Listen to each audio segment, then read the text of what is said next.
Bien, bonjour à tous, à toutes et à tous. Merci de prendre sur votre temps de déjeuner pour être avec nous pour cette séance de restitution un peu originale d'une expérience que Télétech International a débuté il y a 4 ans avec l'intention de réinventer l'univers des centres d'appel qui souffre peut-être d'une image assez dégradée, à juste titre ou pas. Et donc, il y a 4 ans, nous nous sommes rapprochés de plusieurs laboratoires de recherche en sciences sociales, de spécialités différentes, qui sont pour certains, pour la plupart, représentés ici aujourd'hui, avec 2 absents malheureusement.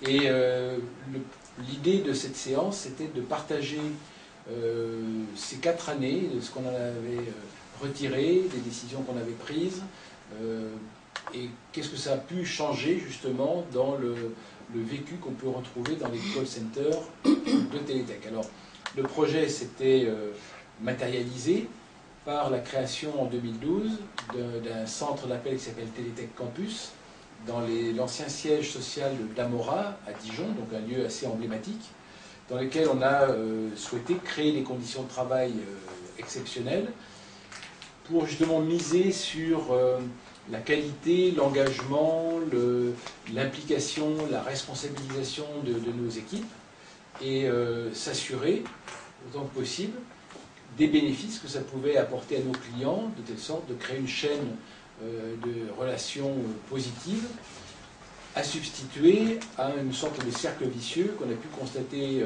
très souvent dans l'univers des call centers, c'est-à-dire des moyens de vie un peu dégradés, des prestataires avec des marges réduites, des consommateurs assez mal servis, un client final qui ne voit pas pourquoi il paierait cher un service qui n'est pas de très bonne qualité.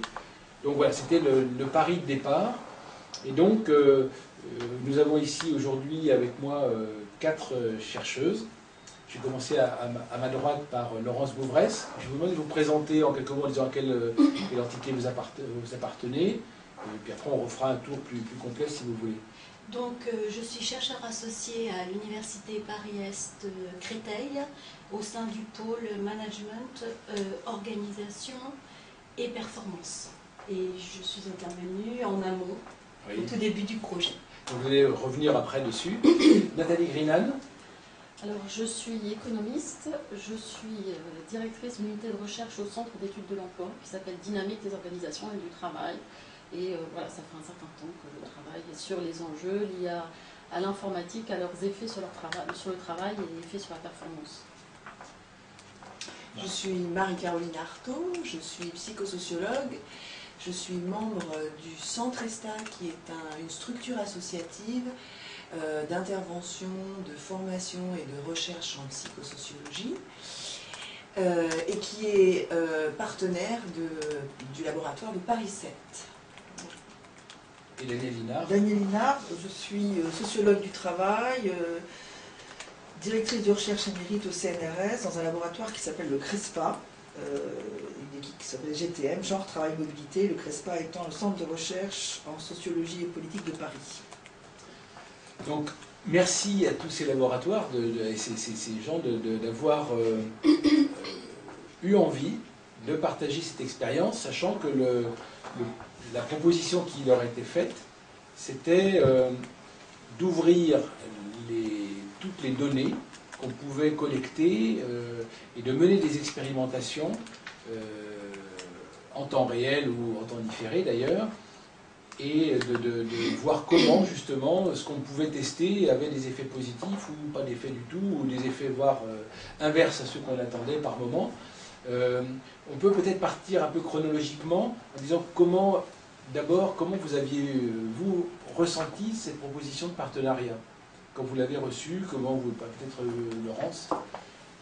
Donc en fait, moi j'ai eu connaissance de ce projet par Emmanuel Mignot à la suite d'une intervention dans le cadre des États généraux de la FNEJ qui avait lieu au Sénat au tout début du projet. Et donc j'intervenais sur le thème des modes de management et de la gestion de la relation client dans les centres d'appel. Et je travaillais plus particulièrement sur la prévention du stress. Et dans le cadre de mon doctorat, donc, j'avais eu une vision des centres d'appel qui avait conforté chez moi l'idée que c'était des usines tertiaires. Donc l'idée de promouvoir un nouveau modèle, ce qui m'intéressait moi, c'était de réfléchir en termes de management socialement responsable. Donc ça ne concerne que l'aspect gestion des ressources humaines, sachant qu'après, au bout de 4 ans, je réfléchirais plutôt en termes de responsabilité des parties prenantes et de responsabilité sociale de l'entreprise. Et c'était un terrain tout à fait propice à produire des articles et à réfléchir sur ce sujet. Nathalie, comment vous aviez vu ce projet à l'origine? Alors, moi, quand j'ai été contactée par vous, j'avais principalement travaillé sur des enquêtes de la statistique publique concernant l'informatique, le travail, les changements informatiques, organisationnels et leurs effets sur la performance, et puis sur les enjeux de travail et structure des qualifications. Donc j'avais une vision très macro des effets de l'informatique, sachant que à l'époque où j'avais démarré sur ce sujet-là, on s'interrogeait sur la difficulté à mettre en évidence les effets de l'informatique sur la productivité. Donc on avait essayé de travailler sur des raisons qui pouvaient expliquer ça à partir de données nationales ou internationales. Et donc on avait avancé dans la question en identifiant que les enjeux d'organisation du travail pour bénéficier des rendements associés. Est-ce que vous pouvez approcher le micro? J'ai des personnes qui vous entendent mal. Pour bénéficier des rendements associés aux investissements informatiques, donc que ces enjeux organisationnels étaient fondamentaux. Donc on avait du mal à trouver les effets de l'informatique dans la statistique de la productivité parce que il y avait une grande hétérogénéité de ces effets en fonction des formes d'organisation mises en place, mises en œuvre, développées par les entreprises. Donc j'avais cette vision très macro, et moi ce qui m'a intéressé quand vous avez pris contact avec moi, avec mon laboratoire, c'était l'idée de s'immerger dans une entreprise pour comprendre de manière beaucoup plus fine ce qui pouvait se passer. Alors, par ailleurs, j'avais beaucoup travaillé sur l'industrie, parce que les statistiques sur ces enjeux ont d'abord été construites dans l'industrie.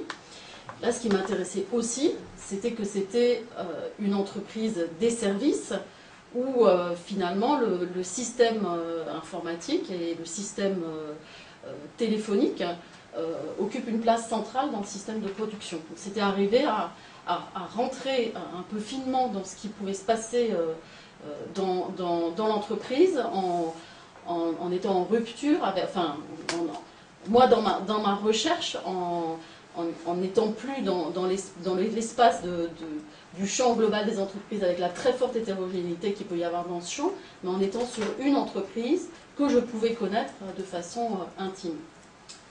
Très bien. Alors en fait, ce qu'il faut quand même préciser, c'est que c'est la directrice vous aviez pris contact avec la directrice du centre ESTA qui s'appelle Annie-Charlotte Juste-Olivier et qui fait partie de ce projet mais qui là aujourd'hui n'est pas là.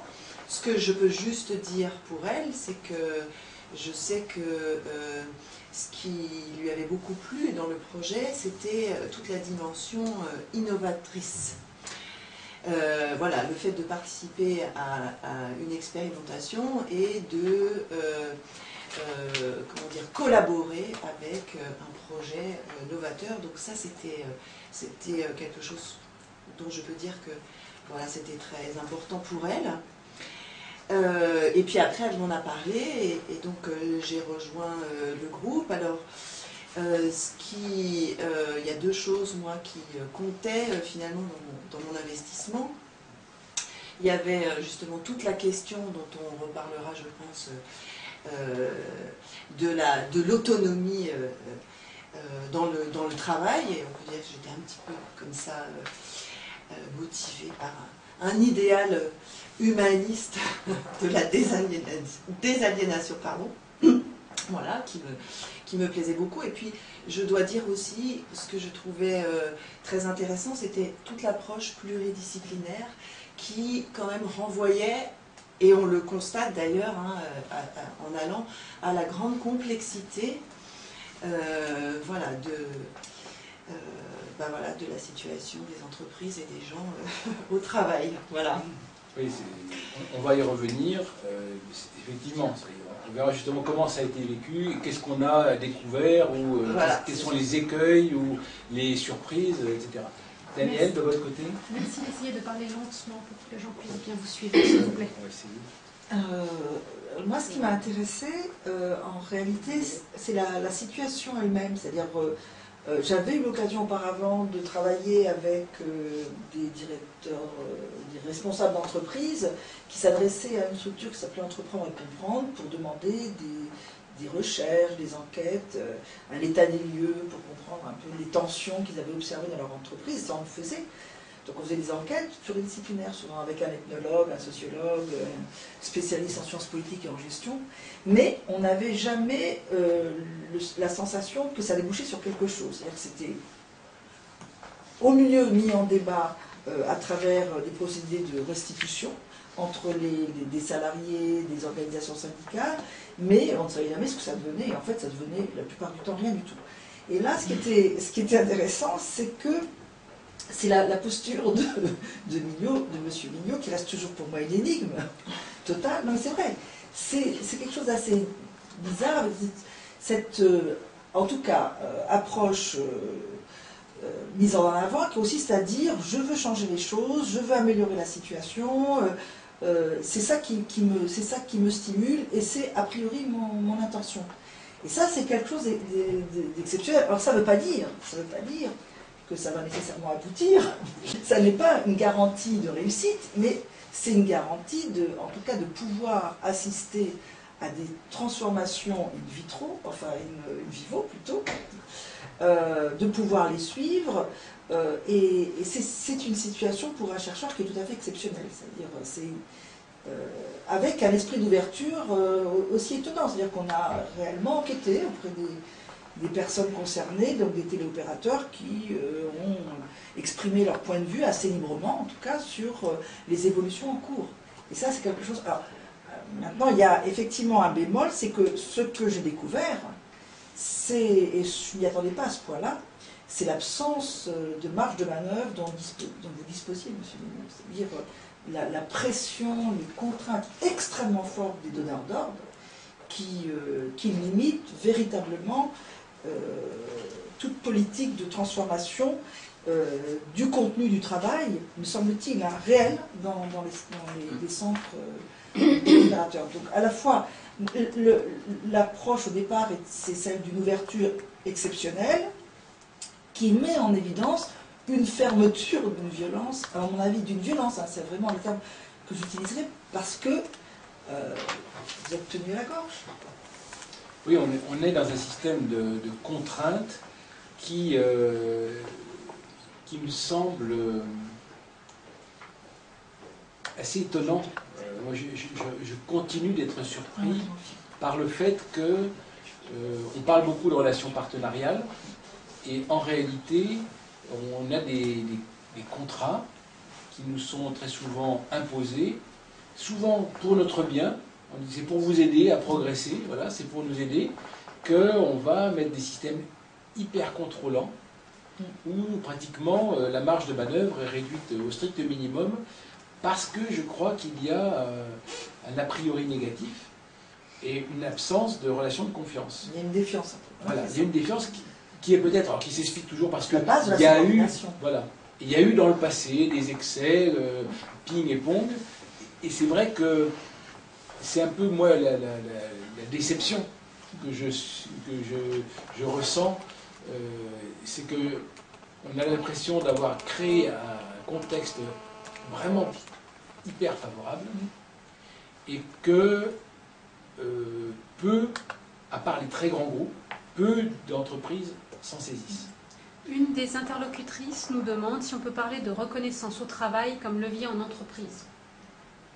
Alors, la reconnaissance au travail, alors ça c'était un des sujets, on va peut-être rentrer justement dans les comment ça s'est passé. Là on a eu le point de départ.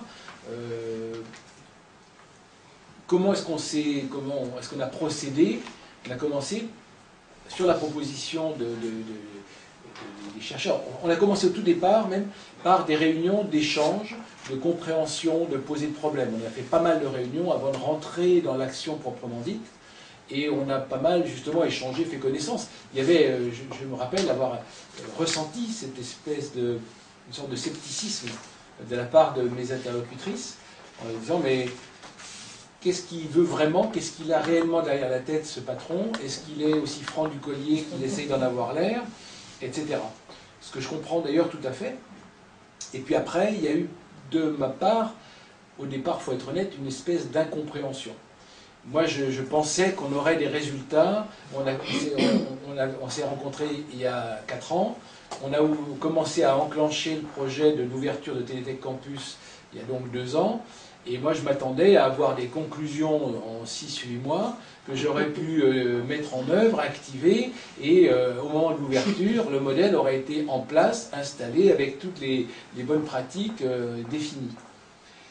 Et j'étais un peu, comment dire, étonné du temps de la recherche, qui est assez fondamentalement plus long. C'est-à-dire qu'au bout de 6 mois, on avait presque posé le problème, en gros. Et donc, j'avais, alors il y avait du côté de mes équipes un peu peut-être de frustration en disant ah bon, on n'en est qu'à poser le problème 6 mois plus tard, c'est quand même dommage. On pensait qu'on aurait plutôt les conclusions, mais non. Bon. Donc c'est vrai qu'il y a une attente, on est dans un monde où tout s'est accéléré, où le temps est de plus en plus raccourci pour tout, pour les études de marché, il faut que ça soit fait en 1 heure, ça se fait sur Internet, on ne va plus faire sur le terrain, etc. Et là, il a fallu qu'on adopte la compréhension du fait que ça prendrait bien plus de temps. Ça a été pour nous quelque chose qu'on a mis un petit peu de temps à comprendre et qui nous a un peu déstabilisés parce qu'on s'est dit, mais quand on va ouvrir, qu'est-ce qu'on va dire à nos collaborateurs? Du coup, on n'a rien à leur raconter, on va leur dire qu'on est en train de chercher, donc ça fait pas, c'est un peu déstabilisant. Donc on a dû s'adapter à ça. La bonne surprise, moi, ça a été que de nos débats, parce qu'on a eu la chance de faire appel à des experts et des chercheurs qui avaient une grosse expérience, on les a sélectionnés, nous, on vous avait sélectionné au départ sur justement la qualité de vos travaux, votre réputation, etc.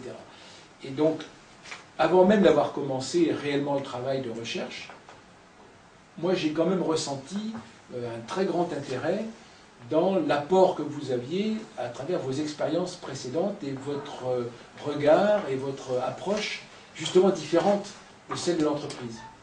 Et moi j'ai pu fixer des jalons en confiance en disant voilà des points qu'on va prendre comme point de départ, comme pour fixer des règles du jeu, en particulier pour répondre à la question sur le fait qu'on allait réduire le contrôle.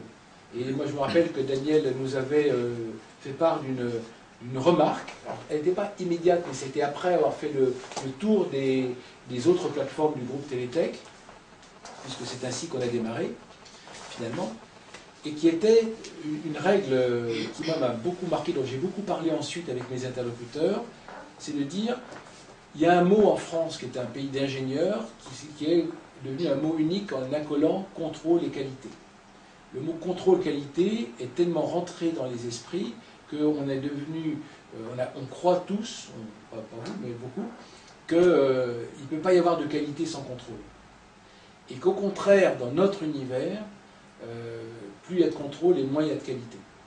Et ça, pour moi, c'était une donnée essentielle, parce que justement, on était confronté à des donneurs d'ordre qui sont nos patrons, et qui, eux, sont en attente d'extrêmement d'indicateurs et de données contrôlées, et par ailleurs, cette conviction qu'il fallait à tout prix réduire le poids de ce contrôle permanent de nos collaborateurs pour leur laisser justement des marges de manœuvre. Voilà. Moi, ça a été, entre autres, une des données clés de notre réflexion et de notre travail. Et peut-être que Daniel, vous pouvez aller plus loin sur ce sujet-là, parce que je me rappelle que c'était vous qui nous aviez... Oui, mais la question du contrôle, vous pouvez en parler très bien, parce que vous y êtes soumis vous-même. Et vous répercutez en cascade ce contrôle sur les téléopérateurs. Donc, effectivement, s'il y a un contrôle uniforme, indifférent aux aléas, aux conditions locales contextualisées, ça va être plus une entrave à la qualité du travail qu'un moyen de vérifier cette qualité du travail. Et c'est ce qu'on observe la plupart du temps. Donc l'enjeu, c'est véritablement celui de l'ouverture des marges de manœuvre, de donner... Alors, après, il y a un débat sur lequel je voudrais vraiment encore intervenir, c'est attention à ne pas considérer qu'une avancée en termes de responsabilisation sociale, en termes d'amélioration des conditions de travail, pourrait être portée par la notion d'humanisme. C'est un vrai leurre. Pour moi, c'est une erreur fondamentale dans laquelle le management moderne tombe à pieds joints. Ce dont ont besoin les gens, ce n'est pas d'une humanisation du travail, c'est d'une professionnalisation. C'est-à-dire que la seule qualité de leur rapport au travail passe par la reconnaissance d'une professionnalité, pas d'une dimension humaine. Ils savent qu'ils sont des humains, ils savent qu'ils ont un esprit, un corps, un cœur, etc. Ils n'ont pas besoin qu'on s'occupe d'eux, qu'on les materne. Ce qu'ils veulent, c'est qu'on les considère comme des gens qui peuvent transformer leur expérience, leur savoir, en professionnalité et donc avoir des marges de manœuvre. Et ça, c'est quelque chose, à mon avis, auquel vous pourriez être sensible, je pense, mais vos propres marges de manœuvre à vous, elles sont limitées aussi par la même erreur. C'est-à-dire qu'on vous considère comme un subordonné dans le cadre de votre contrat. Vous êtes subordonné. Écoutez-moi, un petit exemple. On m'a demandé d'intervenir au CNAM pour la formation des cadres de santé, etc. Bon, j'ai dit oui, c'est à Montpellier. Je reçois une tonne de papiers à remplir, etc. Et on me met, vous êtes subordonné à Madame Machin qui va vous... Bon, c'est la même... Je vais penser à vous. Je dis, mais c'est ridicule, on me demande de faire quelque chose parce que je suis compétente. Pourquoi on va me subordonner à quelqu'un que je ne connais pas, dont je ne connais pas la compétence, etc. C'est moi qui ai l'expérience. Et voilà, c'est l'absurdité kafkaïenne de ce truc-là. Vous êtes, vous, dans la profession, vous connaissez le travail, vous avez l'expertise, vous avez l'expérience, mais on va vous dire comment vous devez travailler. Et le problème, c'est que quand vous voulez répercuter différemment cette situation à vos opérateurs, on ne vous en laisse pas les moyens. C'est une chose que j'ai vécue il n'y a pas très longtemps, dans le cadre d'un appel d'offres, où on s'était un peu rebellé en disant, vous voulez contrôler les salaires de nos collaborateurs, leurs primes, leurs déplacements, pouvoir en changer, les mettre au rebut comme vous voulez, etc. Et nous, on refuse. Et on refuse parce qu'on considère que c'est pas à vous de dire comment on doit s'y prendre, etc. Et mon interlocuteur qui me dit de toute bonne foi, mais c'est pour vous aider à progresser. Et je lui dis, mais ça serait quand même dramatique qu'alors ça fait 30 ans que je fais ce métier, et que vous êtes en poste dans ce job depuis 3 ans, et vous allez m'apprendre mon métier que je pratique depuis 30 ans. Ça veut dire que ce serait un des métiers qu'on fait 30 ans sans l'apprendre. Si vous les Taylor et Ford, c'est exactement ce qu'ils disent. C'est pour le bien des ouvriers, pour qu'ils s'économisent, pour qu'ils se fatiguent moins, qu'on va découper leur métier en tâches élémentaires. C'est pour leur facilité de travail. C'est toujours au nom du bien. Et ça, il y a une idéologie Alors moi, j'exprime cette idée de pourquoi plus de contrôle, ça donne moins de qualité dans notre métier, pour une raison qui me semble assez évidente maintenant, c'est que quand quelqu'un se donne la peine de téléphoner à une entreprise, et pas simplement d'aller sur son site internet, c'est qu'il est à la recherche d'une réponse personnalisée à son problème à lui. Et que quand on veut normer des prestations, on va justement développer vers tout le monde une réponse stéréotypée. Donc on va, par un système qui est supposé s'améliorer, on va au contraire s'éloigner de l'attente de la qualité du consommateur qui, lui, on va lui délivrer une réponse standard alors qu'il veut quelque chose de spécifique. Et donc plus on fait comme ça, plus on réduit les marges de manœuvre, plus on veut faire ça pour normer la qualité, plus en réalité on s'éloigne de ce qui est... Et c'est exactement ce que dévoilent les études récentes d'Accenture, c'est que plus ça va, plus le fossé s'écarte entre l'attente du consommateur et ce qu'il reçoit quand il appelle, quand il est au contact du customer care de l'entreprise. Alors que ces attentes grandissent parce que les produits sont de plus en plus sophistiqués, qu'il a de moins en moins de centres de conseil compétents à portée de main, donc ces attentes sont de plus en plus importantes vis-à-vis des centres d'appel, et qu'on lui délivre au contraire quelque chose qui va finir, en passant par le Cameroun, la Côte d'Ivoire, Madagascar ou Maurice, avec quelque chose qui est à peine intelligible. Et ce qui est assez surprenant pour moi, c'est que de très grands groupes arrivent à s'avancer dans cette direction, qui est à mon avis la marche arrière absolue de la logique. J'ai deux questions, Emmanuel. La première s'adresse plus à vous. Il s'agit de savoir quel type de données sont réclamées par les clients. Est-ce qu'il s'agit de données liées au contrôle des collaborateurs ou plus globalement au résultat de l'action? Alors effectivement, il y a le fait que les choses sont très stéréotypées. On attend de nous très souvent des données très standardisées en disant combien il y a eu d'appels, combien vous en avez perdu, combien de temps vous avez parlé. Est-ce que par hasard vous n'auriez pas pu parler un peu plus vite pour avoir besoin de mettre moins de monde et que ça nous coûte moins cher? Est-ce que par hasard on ne pourrait pas réduire? Et donc un des enjeux principaux dans nos discussions avec nos clients, c'est de voir comment on peut réduire le temps moyen de parole. Et comment le client pourrait, lui, ne nous payer que du temps de parole réel. C'est-à-dire que si quelqu'un n'est pas en train de parler, là on ne le paye pas. Voilà. Donc, voilà un petit peu ce qui est une vraie contrainte chez nous, c'est cette vision très... On a taylorisé le processus et on a laissé penser que c'était intelligent de calquer, de plaquer une logique industrielle sur une notion de service fondée sur des relations humaines. Parce que ce qu'on a découvert aussi, c'est que la notion d'affect et de relation joue pour une part très importante dans la manière dont je vais délivrer le service. Autre question qui s'adresse plus, pardon, c'est parce que la personne l'a posée il y a un petit moment, qui s'adresse plus à l'équipe de recherche, c'était de savoir dans quel secteur est-ce que vous avez mené vos différentes études, les uns et les autres. C'est très varié. Enfin, personnellement, je travaille dans le secteur public, dans le secteur privé. Alors, dans le public, j'ai travaillé dans des ministères, trésorerie, préfecture, rectorat, équipement, enfin bon, bref.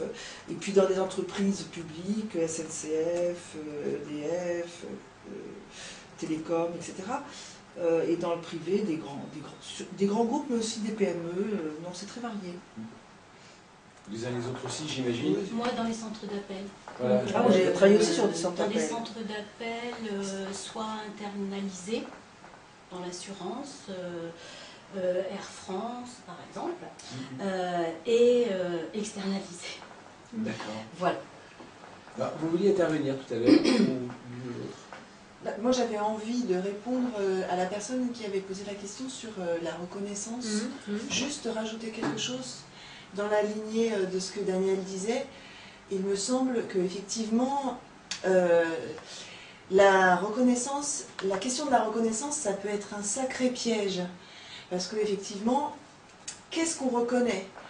Et donc, ça peut être aussi un peu comme ça, le risque d'une dérive vers des attentes du côté de l'affectif, alors qu'il me semble effectivement que c'est important de se poser la question de qu'est-ce qu'on reconnaît, et que ce qui fait reconnaissance, justement pour les salariés, c'est qu'on reconnaisse les choses du côté de leur travail et de leurs compétences, et que ça se pense, voilà. Et puis il y a la manifestation de la reconnaissance aussi. C'est comment elle se manifeste. Et comment elle se manifeste. Mais je pense que Daniel a donné pas mal de pistes là-dessus.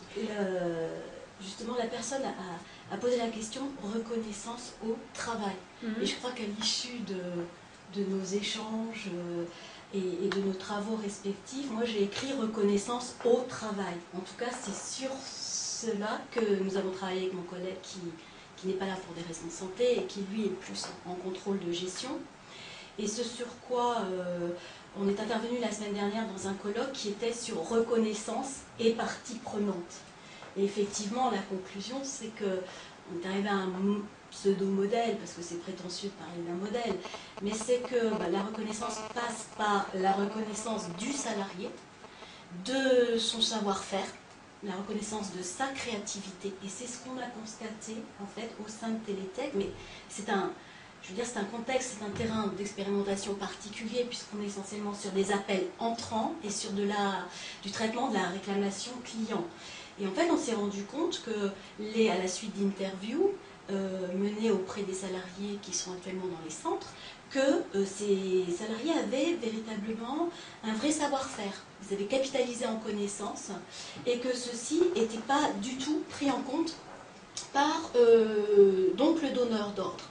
Et en écoutant Emmanuel, la question que je me posais, et c'est à ça qu'on est arrivé la semaine dernière, lors de notre communication et des débats dans la salle, c'est de dire, est-ce que les donneurs d'ordre font des enquêtes sur la e-réputation à travers la qualité, à travers donc effectivement la gestion de la réclamation par le prestataire, en l'occurrence, et Télétech. Et ça, je crois que c'est une vraie question, et je me suis posé la question, est-ce que c'est à Télétech de le faire, ou est-ce que le donneur d'ordre n'aurait-il pas intérêt à le faire pour voir en fait le manque de qualité et je veux dire l'inefficacité donc de tout ce qu'il peut produire d'un système complètement productif lié au fait de ne pas savoir si le client final est content ou pas. Bien sûr. Bien sûr. Et je crois que là, à ce moment-là, on arrêtera peut-être je crois qu'il y a une prise de conscience de la part du donneur d'ordre de se dire dans le traitement de la qualité, c'est un process qui doit être tracé jusqu'à la fin. Et qu'il y a un aspect qui est oublié, c'est justement, c'est en aval, que pensent les clients. Et je crois que sur votre terrain, il y a la possibilité de poser cette vraie question, sachant qu'au bout de 4 ans, je pensais qu'on pouvait sortir du diktat de ce qu'on appelle la DMT. En fait, durée moyenne de traitement. Voilà, j'ai le sentiment qu'on ne pourra jamais commencer à discuter avec un donneur d'ordre. On ne pourra pas en sortir.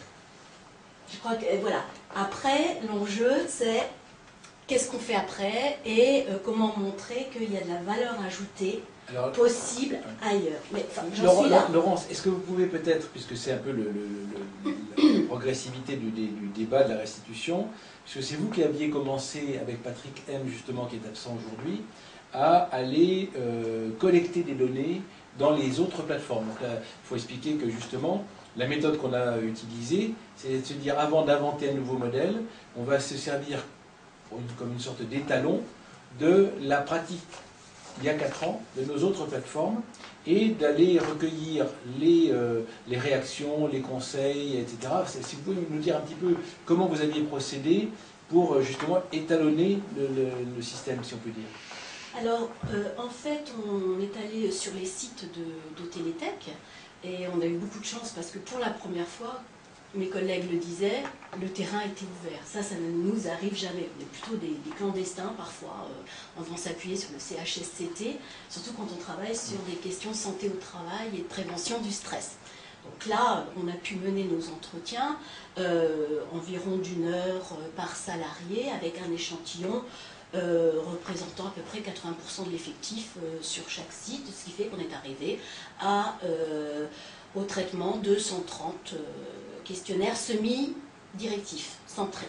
C'est-à-dire qu'on a demandé simplement aux gens, on ne voulait surtout pas faire de quantitatif pour guider les gens dans les réponses, mais on a juste fait du quantitatif pour savoir s'ils allaient bien.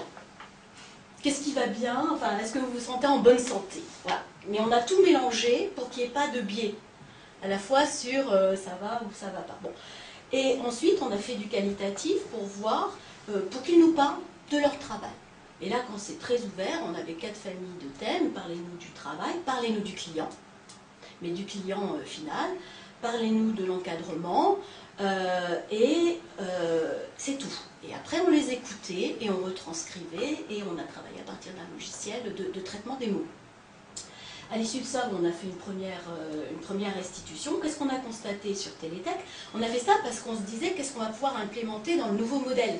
Servons-nous déjà de ce qui existe, puis si on pouvait déjà l'implémenter là où on a des gens qui travaillent, bah oui, pourquoi pas.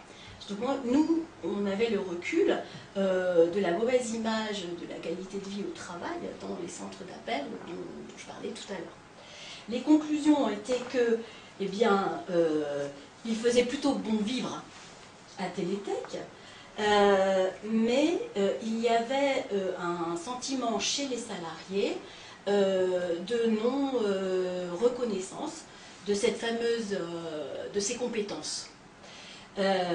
Et avec effectivement une certaine frustration et aussi un sentiment de produire un certain nombre de données sur qu'est-ce qu'on pourrait améliorer pour tel donneur d'ordre dans la qualité de la relation client, et tout ça s'était perdu. Et nous, ça nous a alertés, parce qu'on s'est dit, on est quand même dans une entreprise où on travaille sur la capitalisation des connaissances. Et en fait, voilà. Donc comment est-ce que finalement on pourrait donner du sens au travail à ces téléconseillers en leur donnant aussi la possibilité d'être acteurs de leur travail. Voilà. Donc ça, c'est une des pistes que l'on a préconisées. Donc là, on s'est rendu compte qu'il y avait effectivement de la déperdition, pour faire simple. On a également constaté que effectivement l'autonomie était quelque chose d'important, aussi pour la reconnaissance du travail effectué, ce qui a amené à réfléchir sur le rôle de ce qu'on appelait au départ les superviseurs, je crois, et que maintenant on appelle les pilotes. Donc on a effectivement changé tout le vocabulaire industriel pour le transformer dans quelque chose qui soit plus conforme à notre état d'esprit. Très bien, mais est-ce qu'on peut aussi progresser, puisque Nathalie, de son côté, a conduit d'autres travaux, et on pourrait justement peut-être nous en faire un fil conducteur. Et comment ça s'est passé, comment vous avez conduit ces travaux, et qu'est-ce que vous en avez aujourd'hui, à ce stade, tiré comme conclusion?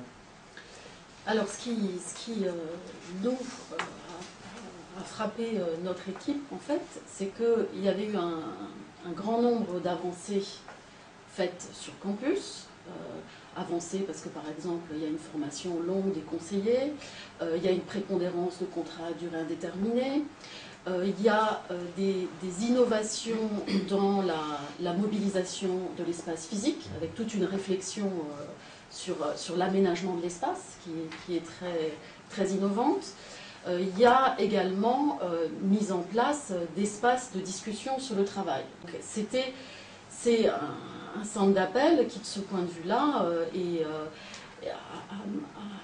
a vraiment essayé de faire bouger les lignes du modèle actuel des centres d'appel sous-traitants, donc en mettant en place des innovations importantes. Néanmoins, il y a un invariant du système qui demeure. Et donc, il reste une très forte inertie dans le système. Et cette inertie, en fait, elle est là parce qu'il y a un certain nombre de contraintes, je dirais, qui sont cristallisées dans le système de production même du centre d'appel, qui associe la téléphonie et l'informatique.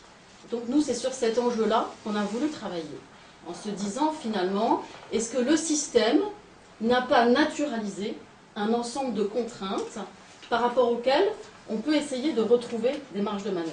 Donc c'était l'idée, le point de départ du travail de l'équipe. Et en analysant les choses, on a beaucoup travaillé, on a beaucoup discuté là sur la relation avec les donneurs d'ordre. En analysant un peu les relations, ce qu'on voit, ce qui ressort, c'est que le centre d'appel s'inscrit dans ce qu'on appelle en économie une relation de double agence. Il y a une première relation qui est la relation entre le centre d'appel et son donneur d'ordre. Et c'est une première relation qui est équipée par un contrat de service qui sert à piloter la relation.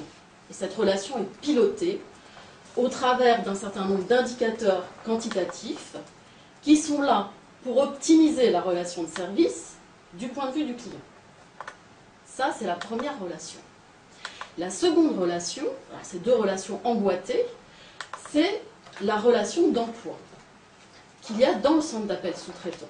Donc, relation entre le conseiller et l'entreprise, qui se retrouve symbolisée dans la relation hiérarchique qu'il va y avoir entre le conseiller et son superviseur ou pilote. Et en fait, ce qu'on observe dans les centres d'appel sous-traitants, c'est que finalement, les choix de gestion qui vont être encastrés, je dirais, dans le système de production, conduisent à transférer à la relation d'emploi les contraintes de la relation de service.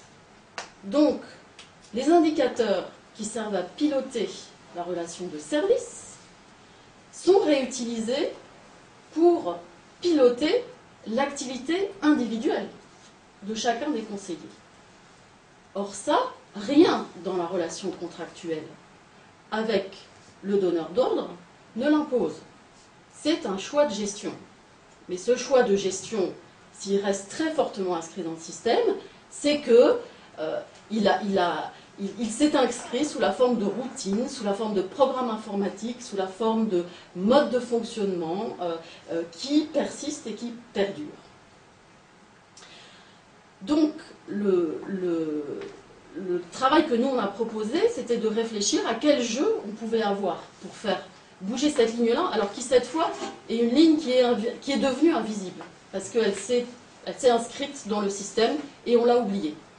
Et donc, ce qu'on a proposé, c'est de faire une expérimentation sur cette question du contrôle. Donc, ça recoupe la question du contrôle, parce qu'en fait, c'est le contrôle, la forme que va prendre le contrôle, elle est inscrite dans le système informatique et le système de production du centre d'appel. Donc, ce qu'on a proposé comme expérimentation, c'est de réduire finalement la surveillance en temps réel des indicateurs du contrat de service qui servent à surveiller en temps réel le travail du conseiller dans le système, dans les écrans du pilote et dans les écrans du conseiller. Donc, est-ce qu'on a proposé... Concrètement, vous avez proposé de réduire un certain nombre de niveaux de contrôle. Alors, l'idée, c'est que c'est une expérimentation dont un des objectifs, c'était de comprendre comment le système fonctionnait, en fait. Et donc, effectivement, le système informatique permet de contrôler en temps réel et de manière permanente le travail des conseillers. C'est une possibilité qu'offre l'informatique. Elle offre cette possibilité-là dans les centres d'appel, mais elle l'offre dans beaucoup de secteurs et d'activités économiques. Ce n'est pas propre au centre d'appel. Il y a une question très générale là-dessus. Donc une fois qu'on a cette capacité-là, avec l'informatique, de contrôler en temps réel le travail, d'avoir des traces, d'avoir une accumulation de traces importantes qui permet de contrôler le travail, qu'est-ce qu'on en fait? Et ça, c'est un choix de gestion, en fait. C'est un choix de gestion, sauf qu'on finit par oublier que c'est un choix de gestion, parce qu'il est inscrit dans le système. Il est inscrit dans une manière de mobiliser des indicateurs quantitatifs, dans une manière de suivre et de piloter l'activité, via des outils de gestion qui sont mis en place sur la console des pilotes et sur l'écran des conseillers. Donc nous, ce qu'on a simplement dit, c'était qu'il était possible de faire bouger cette ligne invisible en réfléchissant aux outils, donc en partant par les outils qui cristallisaient en fait ces routines, et donc en transformant certains paramètres des logiciels. Et donc là, en l'occurrence, il y a deux logiciels qui équipent l'activité des conseillers en centre d'appel, enfin un logiciel qui équipe l'activité des pilotes et un logiciel qui équipe l'activité des conseillers. Et on a proposé de faire deux versions de ces logiciels. De conserver la version courante du logiciel et de mettre en place une autre version où l'information en temps réel n'était plus visible ni pour les conseillers ni pour les pilotes. Voilà. Donc l'information, elle reste dans le système. On peut la consulter de façon hebdomadaire ou de façon mensuelle. mais elle n'est plus là pour dire en temps réel qu'est-ce qui se passe au niveau de l'activité. Et donc on a proposé l'expérimentation aux conseillers en leur disant qu'ils pouvaient choisir ou pas d'en faire partie. Et dans le groupe des volontaires, on a sélectionné de manière aléatoire et tous les 15 jours un groupe qui avait les logiciels habituels et un groupe qui avait ces logiciels. C'est la nouvelle version des logiciels qui ne permettait plus de faire la surveillance informatique en temps réel. Et donc, on avait ces deux systèmes, et pendant toute la période de l'expérimentation, qui a duré 8 quinzaines, on a suivi des indicateurs de qualité de vie au travail du côté des conseillers, et puis on a suivi tous les indicateurs de performance habituels du centre d'appel, parce que bien sûr, il fallait vérifier si c'était profondément perturbateur ou pas de la performance. Notre objectif n'était surtout pas de réduire la performance du centre d'appel. Donc on continue à suivre ces indicateurs-là. Voilà, donc là, l'expérimentation est terminée, on est en train d'analyser les résultats, et ce qui est vraiment intéressant dans ces résultats, finalement, c'est qu'ils révèlent le fonctionnement du système. Comment il fonctionne concrètement, ce qu'on ne pouvait pas identifier, ni en ayant des entretiens, parce qu'on avait fait des entretiens préalables avec tout le monde pour comprendre comment ça marchait, ni en faisant des observations in situ, parce que finalement, la manière dont ces informations servent à guider le travail, à la manière, à s'engager dans le travail du côté des conseillers, on ne peut pas l'avoir.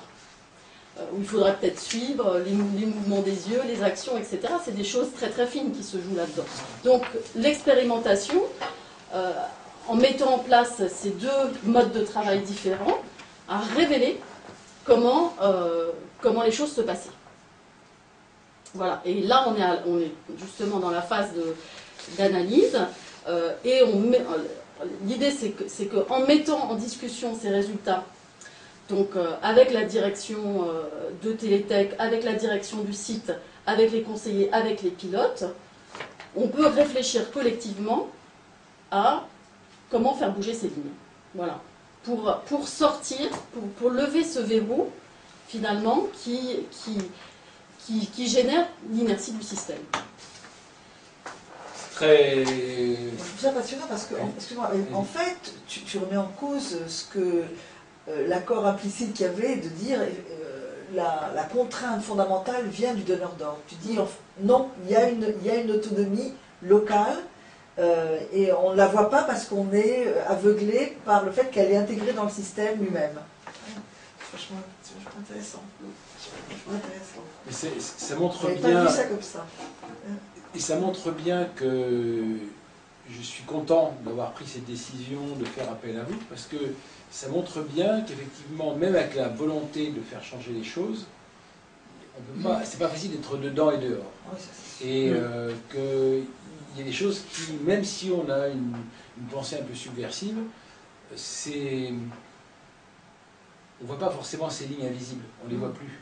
Moi j'ai été frappé il y a quelques années, à travers un reportage qu'il y avait eu sur un centre d'appel de Carglass sur France 3, de découvrir avec les yeux d'un spectateur ordinaire un métier dans lequel on baigne et en fait qu'on considère comme normal et on ne voit pas où est le problème. Et c'est bizarre, c'est un peu comme pour les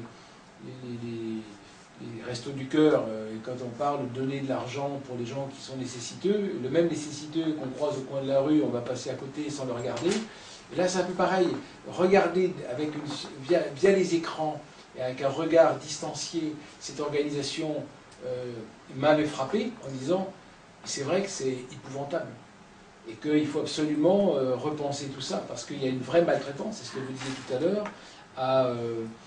à être dans un contrôle aussi fin et aussi constant pour quasiment chaque minute de la vie des gens qui travaillent dans ces centres. Et c'est pour ça que ça semblait absolument inévitable que si pour les entreprises il y avait une recherche d'amélioration de la qualité produite, il fallait revoir et repenser l'organisation qui produisait cette prestation. Il ne s'agissait pas de décréter et d'augmenter le niveau de contrôle, au contraire, augmenter le niveau de contrôle ne pouvait qu'aggraver les choses, quoi. Les chercheurs qui ont travaillé sur les centres d'appel, et ça moi j'ai pu le voir il y a une dizaine d'années, ne parlent pas de double relation d'agence comme le font nos collègues en économie, mais c'est exactement la même chose. Par contre, eux, ce qu'ils soulignent, c'est la direction bicéphale. C'est-à-dire que finalement, le salarié se trouve sous contrôle à la fois de Télétech, mais à la fois du client. Oui. Et ça, c'est analysé dans le questionnement sur l'origine du stress au travail. Tricéphale, parce qu'il y a aussi le donneur d'ordre qui fait des audits. Et c'est celui-là dont tu parles. Oui, c'est de ça. Mais je pensais qu'il y Ah, avait... tu dis, le client, je crois qu'il y a le client final. Parce qu'il y a aussi le consommateur Oui, qui c'est ça, crée sa c'est pression. la Ça Voilà. fait triste, ça fait 3. Ouais, ça fait trois. Sauf que ça, c'est pas sorti du tout dans les entretiens. Si, enfin, c'est Enfin, nous, peut-être pas là. sur Parce les que j'en rappelle, 130, il y a- on ne nous parlait que du... Il y avait un laboratoire qui avait On été n'entend pas mandaté du par la client final, CFDT il y a quelques années, qui justement montrait que la plus grosse partie du stress venait du consommateur, qui lui-même, parce qu'il a du mal à obtenir ce qu'il veut, attaque la conversation avec un niveau de pression et d'agressivité qui n'est pas toujours justifié, un niveau d'amabilité qui est en baisse constante. Et ça veut dire que pour des choses très ordinaires pour lesquelles il n'y aurait probablement pas de raison de se fâcher, et qui de toute façon, quand il n'obtient pas ce qu'il veut, c'est pas parce qu'il va être plus agressif qu'il va obtenir davantage, parce que le niveau d'autonomie du conseiller au téléphone n'augmente pas parce qu'on crie plus fort. Donc, effectivement, ce niveau de stress, il est parce que 7 heures par jour, on a dans certaines activités un public extrêmement agressif. Mais c'est vrai que enfin, on peut le comprendre, c'est que là récemment j'ai un problème de câble, alors je téléphone et il me passe partout, est-ce que vous avez fait ci, est-ce que vous avez ça, est-ce que ça a duré 10 minutes, et puis après il me dit bon mais en fait je crois qu'il faut débrancher, rebrancher. Je fais voilà, mais j'ai dû me taper tout le truc qui n'avait rien à voir avec mes problèmes. Oui. Et ça, c'est ce que vous disiez au début, on veut quelque chose de personnalisé par rapport Oui. à la nature précise de votre demande et du problème auquel vous êtes confronté, et pas un truc qu'on vous débite, c'est infernal. Mais je trouve que ce qui a été dit là, c'est très très important. C'est qu'on a peut-être plus de marge de manœuvre Voilà, qu'on ne le croit. voilà. Et moi, C'est le fondamental, message ça. encourageant. Et alors en même temps, je vais juste rajouter un truc, c'est que les résultats qu'on obtient sont nuancés. C'est-à-dire qu'il y a C'est pas si évident que Il y ça. a une partie des résultats qui sont inattendus et que ces outils de contrôle peuvent, dans certains cas, aussi jouer comme des ressources pour les pilotes et pour les conseillers. Donc il n'y a pas la marche à suivre, elle n'est pas, c'est pas tout supprimé. Oui, oui. Elle est trouver le bon ajustement qui permet à chacun de s'y retrouver, voilà, tout en enfin, l'autre manière de dire, c'est que c'est jouer au mieux avec l'ensemble des contraintes du système. Mais en retrouvant, vous, votre marge de Alors manœuvre. nous, il y a deux effets qu'on a impactés, implémentés suite à ces travaux. C'est le fait que justement, on devrait, comme dans tous les métiers, différencier nos offres et nos prix en fonction du niveau de compétence de nos collaborateurs et de leur expérience et de leur ancienneté, enfin, du moins de leur expérience, l'ancienneté je ne sais pas, mais au moins de leur performance, leur capacité, leur professionnalisation. Et c'est un secteur qui n'autorise pas ça. C'est qu'aujourd'hui, on vous dit, vous me vendez combien le contact? Le contact comme si c'était une espèce de matière comme un boulon, qui, un boulon égale le boulon suivant, ils sont tous identiques. Ou Alors un que- humain brut, pareil. Ouais. Un humain qui a plein de bonne volonté mais qui n'a aucune expérience, qui ne sait rien. Alors, Même chose, c'est à la fois le client dit je voudrais bien quelqu'un de parce qu'il y a un compétent, mais piège il ne dans l'exprime pas. l'organisation. C'est pas un problème d'humain, ça. C'est un problème de profession. Alors que dans l'informatique, vous avez des juniors, des seniors, des gens spécialisés SAP, etc. Voilà. Et les valeurs, les prix payés ne sont pas les mêmes en fonction de qui sont les équipes mises à disposition. Si je mets 5 juniors et un senior, ben, je ne vais pas payer tous les gens le même prix. Dans notre métier, tout le monde est au même tarif. Ça, c'est le premier point. Le deuxième point, c'est que, et ça c'est quelque chose qu'on a travaillé depuis 2 ans à peu près, et qu'on a mis en place l'an passé et qu'on est en train de commercialiser, c'est ce qu'on a appelé un nouveau concept, qui est une notion de capital préférence. Et ça veut dire quoi? C'est-à-dire qu'en fait, notre problème, il vient du fait que d'un côté, j'ai des acheteurs dont la mission est de réduire les coûts, et puis de l'autre côté, je devrais avoir un contrepoids qui dirait, mais attendez, quand vous réduisez les coûts, voilà ce que vous dégradez, et combien vous perdez. Et donc il devrait y avoir un équilibre, plus-moins, qui ferait qu'après, l'entreprise, en toute connaissance de cause, ferait son choix. Or, il manque la contre-valeur en disant, quand je pars à Madagascar, et que je vais avoir des équipes dont on comprend qu'un mot sur deux, la plupart du temps, et surtout qui n'est pas dans le même niveau culturel. C'est le pays le plus pauvre de la planète, qui va s'exprimer avec des Français, des consommateurs, qui se demandent si une robe Dior dégriffée, ça va quand même bien pour aller à la soirée. Bon, on voit bien que c'est une folie de penser que c'est indifférent. Mais, donc ce qu'on s'est dit, c'est qu'il fallait proposer aux entreprises un système qui évalue justement l'impact en plus ou en moins de ce travail-là en fonction de la manière dont il est fait. Et l'intérêt, c'est de se dire qu'est-ce que les gens, nos clients, nos donneurs d'ordre nous achètent. Ils nous achètent une contribution au fait que leurs consommateurs vont préférer leur marque à celle de leurs confrères. Et donc l'idée, c'est qu'on doit être des contributeurs à un capital préférence.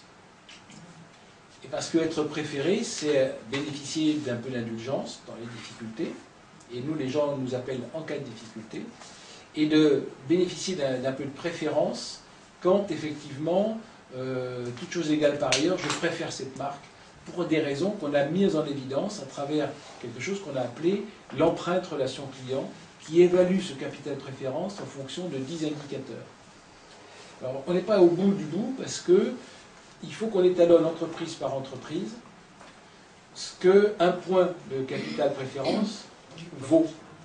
Et voilà, vous allez passer de 14 à 13, c'est-à-dire que vous allez probablement perdre tant de millions dans cette année, parce que les gens ne vous préféreront pas, vont changer de marque, ou ne vont plus choisir votre marque, ou ne vont plus la recommander, ou ne vont pas accroître leur dépendance par rapport à votre marque, etc. Et donc ça, on doit pouvoir le valoriser. Alors c'est plus complexe que de dire simplement je fais une économie. Et donc voilà un petit peu la tendance sur laquelle on travaille actuellement. On est en train de présenter ce concept. Il est intéressant, même s'il n'est pas aussi mesurable que l'économie d'argent qu'on ne dépense pas.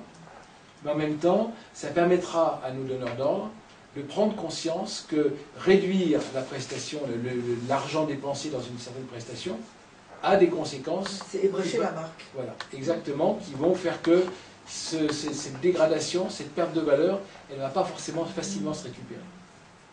Je crois qu'il faut conclure. J'ai une ou deux personnes qui m'indiquent qu'elles vont devoir quitter la webconférence. D'accord, écoutez, moi je pense qu'on essaie de faire œuvre utile depuis 4 ans ensemble, que cette restitution aujourd'hui, qui est la première, on partage le résultat de ces travaux avec un peu la communauté, où ce sera accessible sur le site de Télétech International.